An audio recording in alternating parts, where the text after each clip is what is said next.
इस कार्यक्रम के पुण्यार्जक हैं मानक चंद, कमला देवी, राकेश कुमार नीतू, ऋषभ, सौम्या एवं आयुषी मुशरफ, B123 सेठी कॉलोनी जयपुर, प्रेमचंद, विजय लक्ष्मी अजमेरा जयपुर, अशोक, राजलक्ष्मी पांड्या जयपुर, सुनील, रेणु कासलीवाल नई दिल्ली।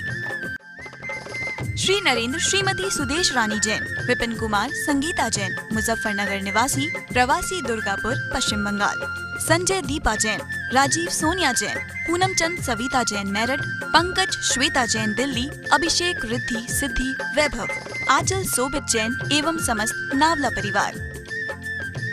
अतुल जैन, प्रेरणा जैन, दीक्षा जैन, एशियाड गेम्स विलेज नई दिल्ली, राजेश्वर जैन, शशि जैन, जैन मिलन विहार, मुजफ्फरनगर उत्तर प्रदेश।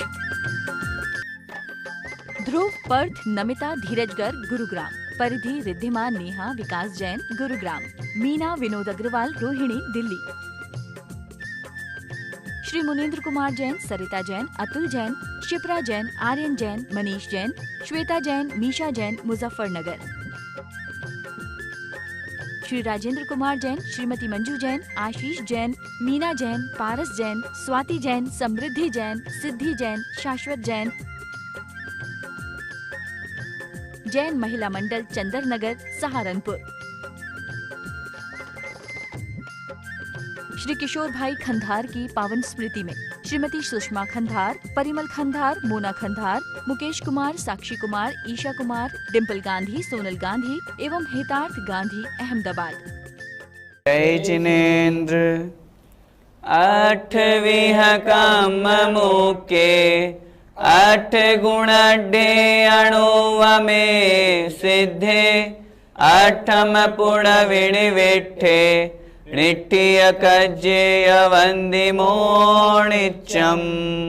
पंच परमेष्ठी भगवान की जय। पिछली ज्ञानशाला की कक्षा में हमने आचार्य भगवान कुंद कुंद स्वामी द्वारा विरचित महान ग्रंथादिराज समय सारजी की गाथा पढ़ी थी और उसमें आत्मा के स्वरूप को समझा था और जो आत्म स्वरूप को प्राप्त करना चाहता है ऐसे उस महान आत्मार्थी की भावना पड़ी थी। आइए आज उसी क्रम में हम समझते हैं कि वास्तव में हमारी आत्मा कैसी है। व्यवहार नय, निश्चय नय, इन दोनों नयों का आश्रय लेकर के जो वास्तविक जो शुद्ध निश्चय नय है उसमें हमारी आत्मा किस प्रकार दृष्टिगोचर होती है उसे हम समझते हैं। अहमिको खलु शुद्धो दंसणाणमयो सदा रूवी नवि अति मज्ज किंचिवि अन्नम परमाणु मित्तम पी। समझते हैं गाथा का अर्थ। आत्मा कैसी है? अहम इक्को खलु शुद्धो।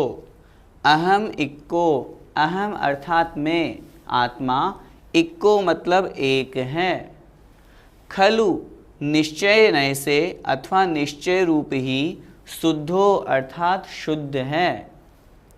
दंसणाण मयो, दंसण अर्थात दर्शन, णाण अर्थात ज्ञान, मयो मतलब युक्त है, दर्शन और ज्ञान से सहित है।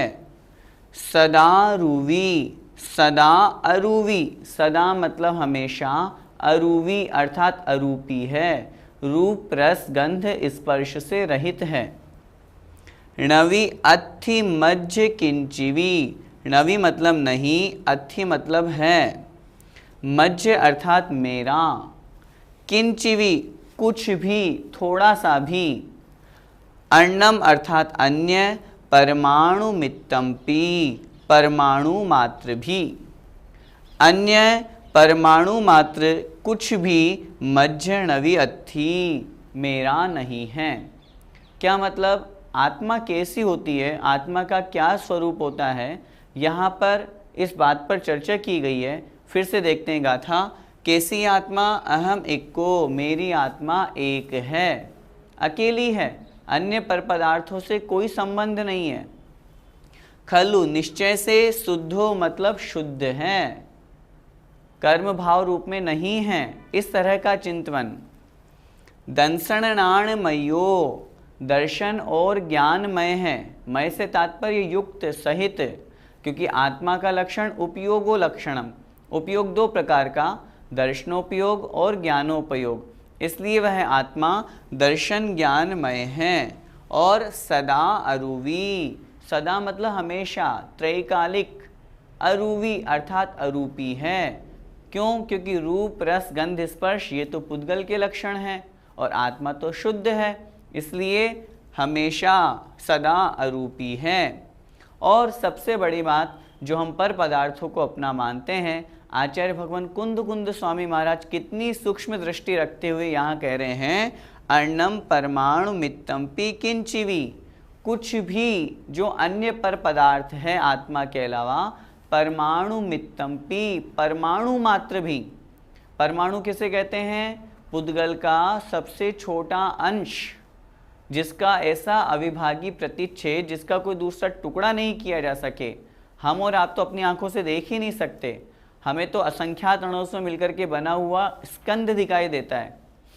तो ऐसा वह परमाणु मात्र भी मज्जनवी अथी, मेरा नहीं है, इस आत्मा का नहीं है। इस प्रकार का हमें चिंतन करना चाहिए, यही वास्तव में आत्मा का स्वरूप है। भैया जी, संसारी आत्मा मूर्तिक है या अमूर्तिक? यदि आप आत्मा की बात करेंगे तो आत्मा मूर्तिक भी है और अमूर्तिक भी है। हम एकांत पक्ष से किसी वस्तु का निर्णय नहीं कर सकते। जब हम द्रव्य दृष्टि की अपेक्षा बात करेंगे तो आत्मा अमूर्तिक है, जब पर्याय दृष्टि की अपेक्षा बात करेंगे तो आत्मा मूर्तिक है। जब हम व्यवहार नहीं की अपेक्षा से कथन करेंगे तो आत्मा मूर्तिक है, और जब निश्चय ने शुद्ध नहीं की अपेक्षा से बात करेंगे तो आत्मा अमूर्तिक है। इसलिए एक कथन नहीं करना कि आत्मा त्रैकालिक शुद्ध है, आत्मा तो शुद्ध ही है, अमूर्तिक ही है। ये ही शब्द का प्रयोग किन्हीं भी आचार्यों ने कहीं पर नहीं किया, इसलिए नए विवक्षा से हमें कथन समझना चाहिए और उसको समझ करके अपने मन में भी यही धारणा बैठानी चाहिए कि द्रव्य दृष्टि से आत्मा अमूर्तिक है, क्योंकि वहाँ द्रव्य का कथन है, और जब पर्याय दृष्टि का कथन करेंगे तो निश्चित रूप से आत्मा अमूर्तिक कही जाती है। कहा जाता है कि यह पुत्र मित्र इत्यादि सभी अपने हैं, लेकिन फिर यहाँ पर मना क्यों किया गया? देखो, दो बातें हैं, एक निश्चय नय और एक व्यवहार नय। जब हम व्यवहार नय की अपेक्षा से कथन करते हैं तो ये स्त्री, पुत्र, मकान, धन संपत्ति ये सब अपने कहे जाते हैं, और जब निश्चय नय की अपेक्षा से कथन करते हैं तो ये स्त्री, पुत्र, मकान तो दूर, हमारा शरीर, और हमारा शरीर क्या, एक परमाणु मात्र भी हमारा, मेरी आत्मा का नहीं है। हमें दोनों दृष्टि को समझना है। यदि हम एक अपेक्षा से कथन करेंगे कि नहीं कुछ भी मेरा नहीं है, तो फिर जो लोक व्यवहार में हम अपने घर में उसे हम अपना मानते हैं, हमें अपने घर में जाने में कोई नहीं रोकता, दूसरों के घर में जाने से हमें हर कोई रोकता है। हम अपनी पत्नी को अपना कहते हैं, पुत्र को अपना कहते हैं, क्योंकि वो हमारे संयोग से उत्पन्न हुआ है। तो व्यवहार नहीं की अपेक्षा से कथन करेंगे तो हमें उसे स्वीकार करना ही पड़ेगा। लेकिन जब निश्चय की अपेक्षा से कथन करेंगे, चूंकि यहाँ पर आचार्य भगवान ने यह जो गाथा लिखी है यह उस शुद्ध निश्चय की अपेक्षा से कथन रूप में कही गई है, और आत्मार्थी की भावना भी यही होनी चाहिए कि व्यवहार की तरफ से वो दृष्टि हटा करके निश्चय रूप दृष्टि लगाए। जब निश्चय की अपेक्षा से कथन किया जाता है तब इस बात को हमें स्वीकार करना पड़ेगा कि नहीं, निश्चित रूप से यह शरीर, पुत्र, स्त्री, मकान, धन संपत्ति, जमीन जायदाद ये सब वस्तुएं मेरी नहीं हैं, ये तो पर्याय रूप में मुझे कुछ समय के लिए संयोग रूप में प्राप्त हुई है। यदि वास्तव में ये मेरी होती तो फिर हमेशा मेरे साथ रहती। सिर्फ इस पर्याय में हमें मिली, कुछ समय के लिए मिली, फिर छूट जाएंगी, तो इसका मतलब वो हमारी नहीं है। हमारा वही हो सकता है जो हमारे साथ में हमेशा रहे, तीनों कालों में रहे, भूतकाल, भविष्यत काल, वर्तमान काल। इसीलिए आचार्य भगवान ने यहाँ कहा दंसनाणमयो, क्योंकि वो हमेशा साथ में है। आत्मा का ज्ञान और दर्शन, चाहे वो नरक पर्याय में रहे, चाहे देव पर्याय में रहे, चाहे मनुष्य में, चाहे तिर्यंच में, किसी भी पर्याय में रहे, उसका ज्ञान दर्शन छूटने वाला नहीं है। लेकिन ये स्त्री पुत्र आदि प्रत्येक पर्याय में उसे अलग अलग मिलेंगे। तो इस अपेक्षा से निश्चय नहीं की दृष्टि से निश्चय नहीं को ध्यान में रख करके यह गाथा यहाँ पर कही गई है, और वास्तव में उसी दृष्टि की ओर हमें आगे बढ़ना है।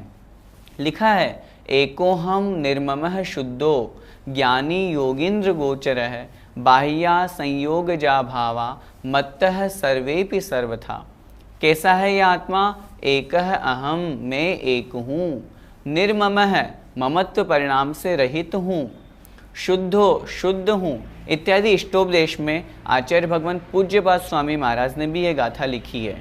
तो इसलिए इस गाथा में भी वही बात की गई है, उसी का हमें चिंतन करना है और समझना है कि निश्चय नहीं की दृष्टि से लोक व्यवहार में जो ये सब कहे जाते हैं ये वास्तव में मेरे नहीं हैं, लेकिन व्यवहार नहीं की अपेक्षा से वो कथन किया जाता है। दृष्टि, क्रिया हम व्यवहार में वह कर रहे हैं, लेकिन दृष्टि हमें निश्चय की रख करके और अपनी आत्मा के कल्याण की भावना रखनी चाहिए। इस गाथा में आत्मा को शुद्ध कहा, अगर आत्मा शुद्ध है ही तो उसे फिर शुद्ध क्यों बनाना?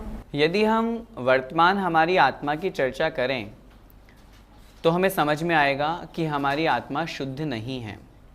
क्यों नहीं है शुद्ध? क्योंकि अनादिकाल से कर्म का संयोग, कर्म का बंधन इस आत्मा के साथ में जुड़ा हुआ है, और जब तक कर्म का बंधन रहेगा तब तक यह आत्मा शुद्ध हो ही नहीं सकती। अब फिर प्रश्न वही उठता है कि जब आत्मा शुद्ध नहीं है तो फिर यहाँ तो कहा अहमिक्को खलु शुद्धो, यहाँ चिंतन करने की बात की गई है, विचार करने की बात कही गई है, भावना भाने की बात कही गई है कि हमें निश्चय नहीं की दृष्टि से इस प्रकार की भावना रखनी चाहिए। हम वर्तमान में शुद्ध तो नहीं हैं, लेकिन हमें अपना लक्ष्य भी तो पता होना चाहिए कि हमें अपनी आत्मा को शुद्ध बनाना है। यदि हम लक्ष्य को जानेंगे नहीं तो हम उस रूप प्रयास कैसे करेंगे, उस रूप आगे कैसे बढ़ेंगे। इस गाथा में वही बात बताई गई है कि वास्तव में आत्मा का स्वरूप तो यही है। अनादिकाल से हम कर्म के साथ में जुड़े हुए हैं, आत्मा कर्म के साथ में बंधी हुई है, इसलिए अशुद्ध है। लेकिन हमें एक दिन शुद्ध बनना है। शुद्ध कैसा बनना है उसकी प्रोसेस इस गाथा में बताई गई है, समझाया गया है कि इस प्रकार का चिंतन करेंगे और चिंतन करके धीरे धीरे जब उस मार्ग पर आगे बढ़ेंगे, अपनी आत्मा का इस तरह से ध्यान करेंगे तो हम उस शुद्ध अवस्था को प्राप्त हो सकते हैं। इसलिए एकांत से हमें आत्मा को शुद्ध नहीं मानना। यहाँ इस बात को और स्पष्ट समझना है, जो लोग आत्मा को त्रैकालिक शुद्ध मानते हैं, कुछ लोग कहते हैं शुद्धोहम बुद्धोहम निरंजनोहम, सिद्ध भगवान की आत्मा में और हमारी आत्मा में कोई अंतर नहीं है। ये निश्चय नहीं की अपेक्षा से तो कोई आपत्ति नहीं है, क्योंकि आत्मा आत्मा है। द्रव्यार्थिक नहीं की अपेक्षा से हमारी भी आत्मा है, उनकी भी आत्मा है, लेकिन पर्याय की अपेक्षा से तो रात दिन का अंतर है। कहाँ शुद्ध आत्मा और कहाँ हमारी अशुद्ध आत्मा। हम तो संसार में परिभ्रमण कर रहे हैं, वो संसार से छूट चुके हैं। हम तो, हमारे साथ तो कर्मों का बंधन लगा हुआ है, उनका तो सब कर्मों का बंधन छूट चुका है। तो इसलिए द्रव्य दृष्टि से तो आत्मा में कोई अंतर नहीं, लेकिन पर्याय दृष्टि से महान अंतर है। इसलिए त्रैकालिक शुद्ध भी नहीं मानना, एकांत से निश्चय नहीं से एक ही पक्ष को लेकर भी कथन नहीं करना कि नहीं शुद्ध ही है, और ऐसा भी नहीं कहना व्यवहार नय मात्र से कि नहीं हमारी आत्मा तो अशुद्ध ही है। हमें दोनों नयों का सहारा लेना है। वर्तमान में हमारी आत्मा अशुद्ध है, हमें शुद्ध बनाना है, और शुद्ध बनाने के लिए हमें इस तरह का चिंतन करना है, उस रूप परिणमन करना है जिससे हम अपनी आत्मा को शुद्ध बना सके। भैया जी, शरीर और कर्म का संयोग तो हमारे साथ अनादिकाल से, तो फिर भी ये हमारे नहीं क्या? शरीर और कर्म आदि का संयोग अनादिकाल से हमारे साथ में है, हमने आपकी बात मान ली, लेकिन क्या अनंत काल तक रहेंगे? उत्तर मिलेगा नहीं।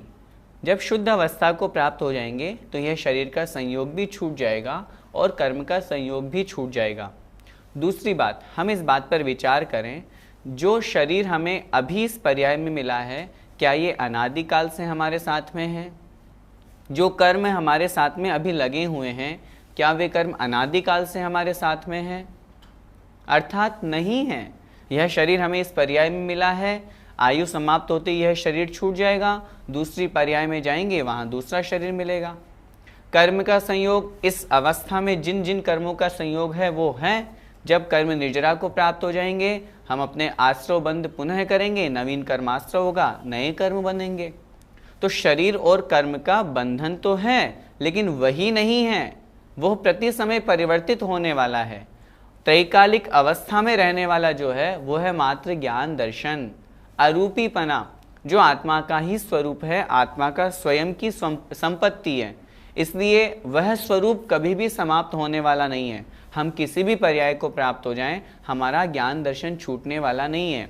और उसी ज्ञान दर्शन स्वरूप उस आत्मा को अपने को समझना है। बाकी अन्य सब पर पदार्थ हैं, परमाणु मात्र भी इस आत्मा का नहीं है। जब इस तरह की दृष्टि हमारे ऊपर, हमारी आत्मा की तरफ हमारी जाएगी, जिसे हम कहते हैं न किंचनम इति अकिंचनम तस्य भावः इति आकिंचन्यम, मेरा कुछ भी नहीं है, जब तक यह भाव नहीं आएगा तब तक आकिंचन्य धर्म नहीं आ सकता, और यह शुद्ध भाव, शुद्ध जो धारणा है वो हमारे अंदर प्रवेश नहीं कर सकती। इसलिए हम सभी उस आत्म स्वरूप को प्राप्त करना चाहते हैं। इसलिए हमें उस आत्म स्वरूप को प्राप्त करने के लिए इस तरह की भावना भानी चाहिए, आत्मा के स्वरूप को समझना चाहिए, वास्तविकता को समझना चाहिए, जिससे हम संसार के दुखों से मुक्त हो सकें। हम स्वयं मन में विचार करें, हम दुखी क्यों होते हैं? क्योंकि हम पर पदार्थों को अपना मानते हैं। दो प्रकार की, एक अहंकार रूप बुद्धि, एक ममकार रूप बुद्धि। मैं हूँ, इस कार्य को मैंने किया, ये जो कर्तृत्व बुद्धि है, इसी कारण से हम दुखी होते हैं। ममकार बुद्धि, यह वस्तु मेरी है, ये पर पदार्थ मेरे हैं, और उनके संयोग वियोग से हमें दुख होता है। तो संसार में दुख का सबसे बड़ा कारण है ये हमारी अहंकार और ममकार रूप बुद्धि। और जब इन्हीं से हम छूट जाएंगे, छूटेंगे कब? जब इस प्रकार का चिंतन करेंगे।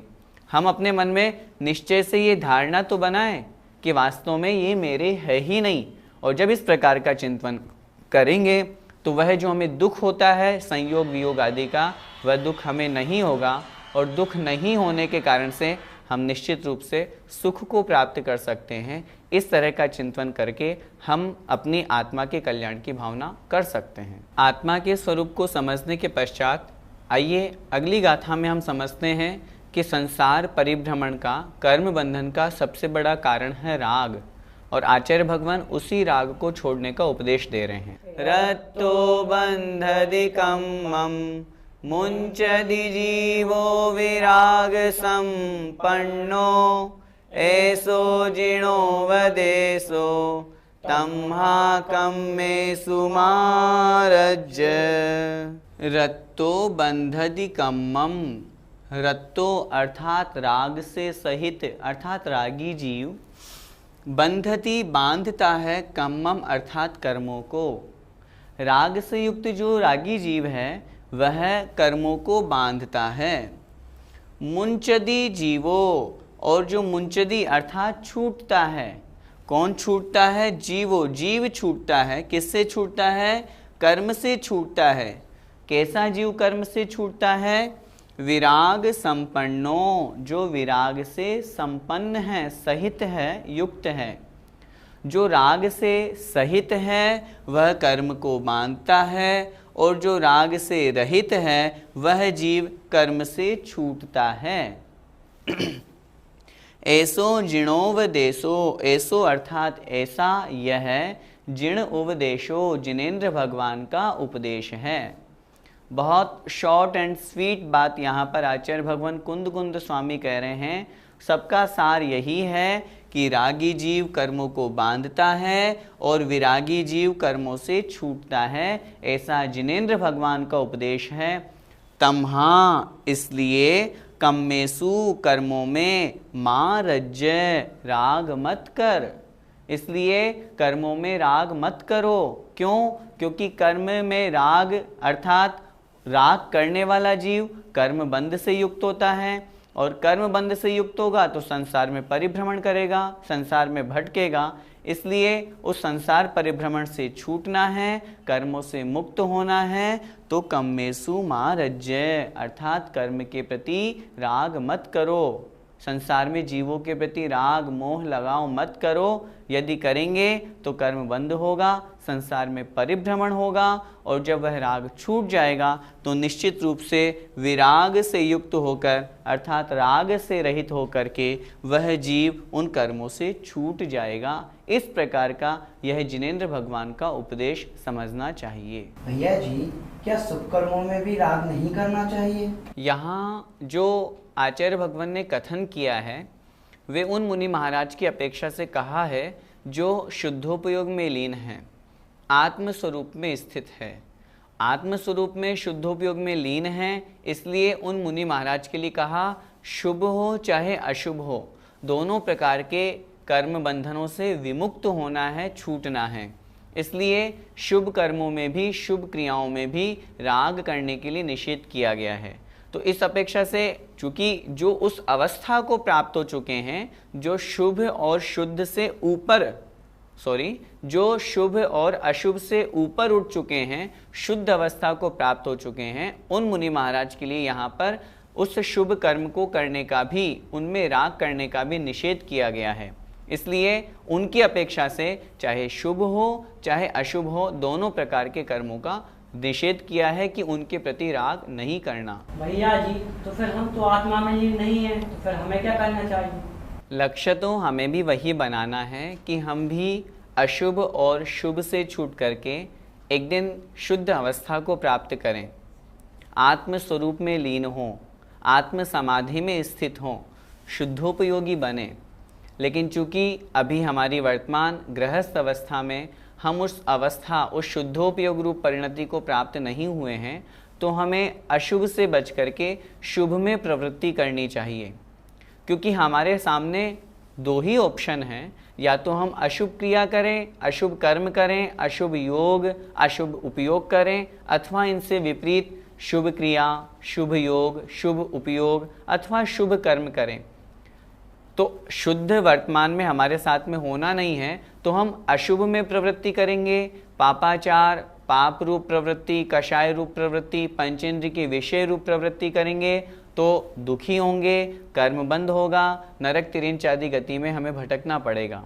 और यदि उससे हट करके शुभ रूप प्रवृत्ति करेंगे, पाप कषायों से दूर रहें, भद्र परिणामी बने, अपने मन में जो अनेक प्रकार की विषय वासनाएं हैं, उन पंचेंद्रिय की विषय वासनाओं से हम दूर हों। अपने मन में हमेशा यह चिंतन करें कि हमें शुद्ध को प्राप्त होना है, और उस शुद्ध को प्राप्त होने के लिए पहले हमें शुभ रूप परिणाम, शुभ रूप उपयोग और योग बनाना अनिवार्य है। मन से, वचन से और काय से, तीनों प्रकार के योगों से हम शुभ कार्य करें, मन में हमेशा शुभ विचार करें, शुभ चिंतन करें, वचनों से हमेशा स्तुति जो है, भगवान जिनेंद्र देव का स्तोत्र है, पूजा पाठ है, ये करें। काय से, शरीर आदि के माध्यम से भगवान जिनेंद्र देव की वंदना करें, तीर्थ यात्रा करें, प्रभु के दर्शन करने के लिए जाएं, मुनि महाराजों को आहार आदि दें। इस तरह की शुभ क्रिया करेंगे तो निश्चित रूप से हमारे शुभ और प्रशस्त कर्म का आश्रव होगा, जो कि आत्मा के लिए कल्याणकारी है। जय जिनेंद्र। इस कार्यक्रम के पुण्यार्जक हैं मानक चंद, कमला देवी, राकेश कुमार नीतू, ऋषभ सौम्या एवं आयुषी मुशरफ, B123 सेठी कॉलोनी जयपुर, प्रेमचंद विजय लक्ष्मी अजमेरा जयपुर, अशोक राजलक्ष्मी पांड्या जयपुर, सुनील रेणु कासलीवाल नई दिल्ली। श्री नरेंद्र श्रीमती सुदेश रानी जैन, विपिन कुमार संगीता जैन, मुजफ्फरनगर निवासी, प्रवासी दुर्गापुर पश्चिम बंगाल, संजय दीपा जैन, राजीव सोनिया जैन, पूनम चंद सविता जैन मेरठ, पंकज श्वेता जैन दिल्ली, अभिषेक रिद्धि सिद्धि वैभव, आंचल सोबित जैन एवं समस्त नावला परिवार। अतुल जैन, प्रेरणा जैन, दीक्षा जैन, एशियाड गेम्स विलेज नई दिल्ली, राजेश्वर जैन, शशि जैन, जैन मिलन विहार मुजफ्फरनगर उत्तर प्रदेश। ध्रुव, पर्थ, नमिता, धीरजगर गुरुग्राम, परिधि, रिद्धिमा, नेहा, विकास जैन गुरुग्राम, मीना, विनोद अग्रवाल, रोहिणी दिल्ली। श्री मुनीन्द्र कुमार जैन, सरिता जैन, अतुल जैन, शिप्रा जैन, आर्यन जैन, मनीष जैन, श्वेता जैन, मीशा जैन मुजफ्फरनगर। श्री राजेंद्र कुमार जैन, श्रीमती मंजू जैन, आशीष जैन, मीना जैन, पारस जैन, स्वाति जैन, समृद्धि जैन, सिद्धि जैन, शाश्वत जैन, जैन महिला मंडल चंदर नगर सहारनपुर। श्री किशोर भाई खंधार की पावन स्मृति में श्रीमती सुषमा खंधार, परिमल खंधार, मोना खंधार, मुकेश कुमार, साक्षी कुमार, ईशा कुमार, डिम्पल गांधी, सोनल गांधी एवं हितार्थ गांधी अहमदाबाद।